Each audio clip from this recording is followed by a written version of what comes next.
If you want to reduce the amount of chemicals that you use when cleaning your bathroom, the only way to do that is to use some good cleaning tools. And today I'm going to take you through some good cleaning tools. Some of the ones that you really do need, and also probably some of the ones that you don't really need, but I have a disclaimer to make first, because if you've seen my past videos, you know that I'm a kind of a minimalist when it comes to cleaning products and cleaning chemicals. But when it comes to cleaning tools, I've got who's its and what's its galore. You want thingamabobs? I've got 20. Who cares? No big deal. I want more. No.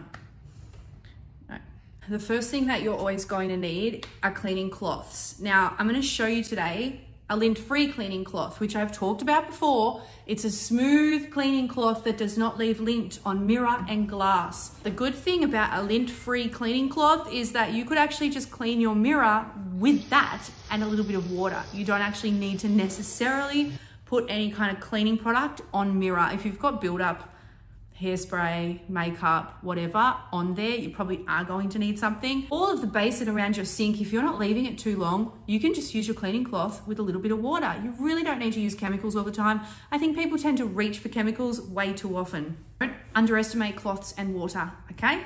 Now, if you are like just about everybody and you let your bathroom go for a little bit too long and you have a lot of build-up, you got a few options. I'm gonna take you through them. Magic erasers. People argue that this is chemical. It is chemical, because everything is chemical. Everything is made up of chemicals.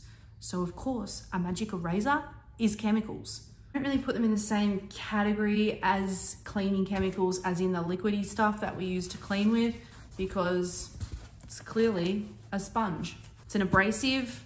I like to use them wet because they last longer when they're used wet, and they're also less likely to scratch any sensitive surfaces.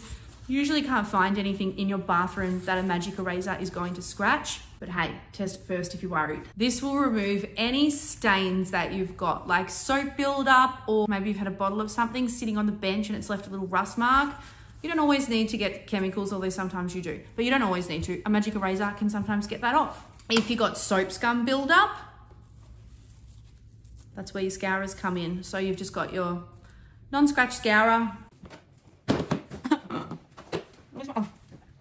These are really cheap. They're just the ones that you use in the kitchen. A couple of dollars for a packet of them.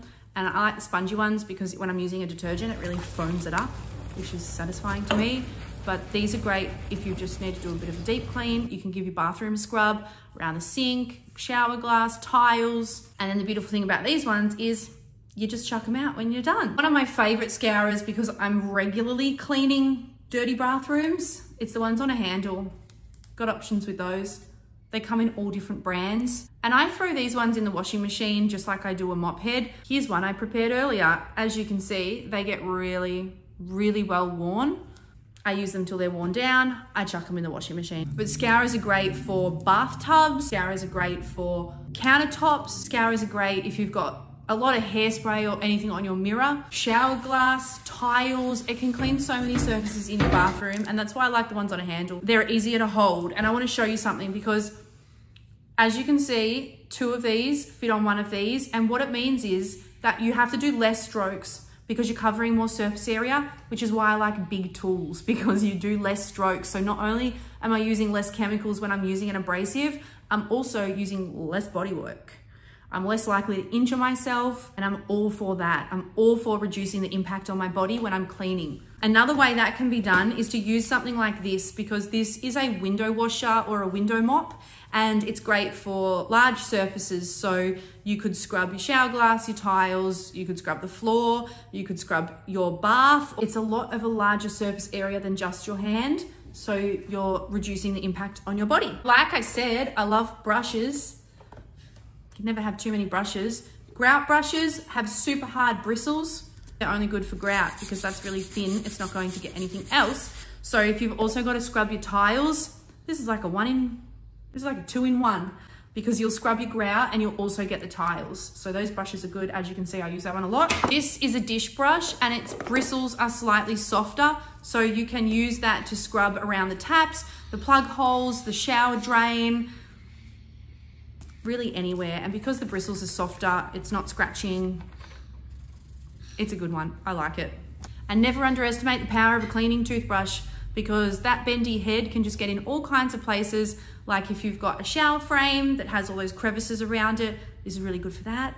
If you're cleaning inside a cabinet and you need to get right into the corners, if you're doing the hinges of a cabinet in your bathroom, cleaning toothbrush, you just never know where that's going to slot into. You really don't like using any body effort, use something like this. Just like an electric toothbrush, but a cleaning version.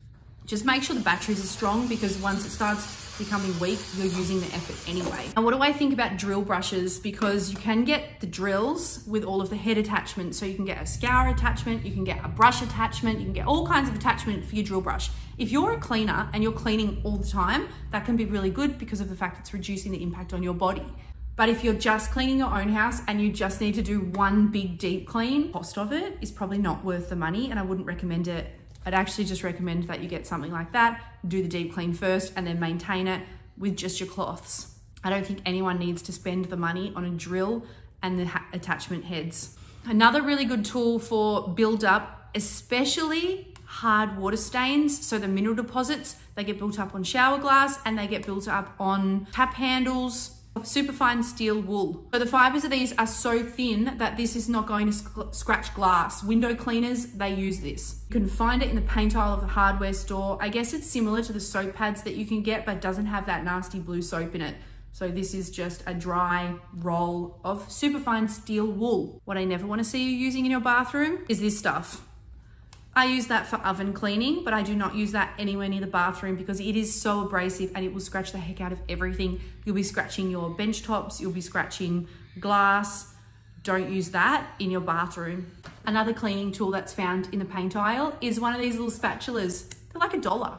And if you've got bar soap that gets stuck to the tile, or if you've just got bad buildup of grime and your scourer and your magic eraser aren't cutting through it, this can actually just scrape it off. And because it's plastic, it's not scratching anything. Always have a jug handy, because if you don't have a removable shower head, you're going to need to rinse your shower, and you can also rinse the bath after you've given that a bit of a wipe. And the beautiful thing about one of these is all your brushes can go in there. And this final one is a really big life hack. If you can somehow find yourself to be disciplined enough to give your shower a squeegee every time you finish, the walls, the glass, and the floor, just keep the squeegee in there, you will actually cut down your cleaning time tenfold. You'll hardly ever need to scrub or wash any kind of buildup because you're not leaving your shower wet.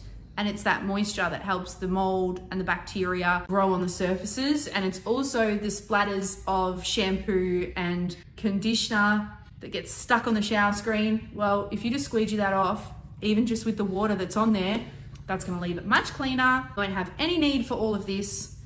Even though I do love all my cleaning tools, we actually wanna reduce the amount of stuff that you have in your house. So the must-haves here are the squeegee, a brush, a scourer, a magic eraser, and the cloths. You do not need 10 different types of brushes, although I have shown you 10 different types of brushes today. And you don't need a whole bunch of different scourers. Keep it minimal, unless you're like me and you just love buying and testing out different cleaning tools. But if you didn't already catch it, my last video was about cleaning chemicals. So make sure you go back and watch that one as well, because now you're pretty well set up for cleaning your bathroom.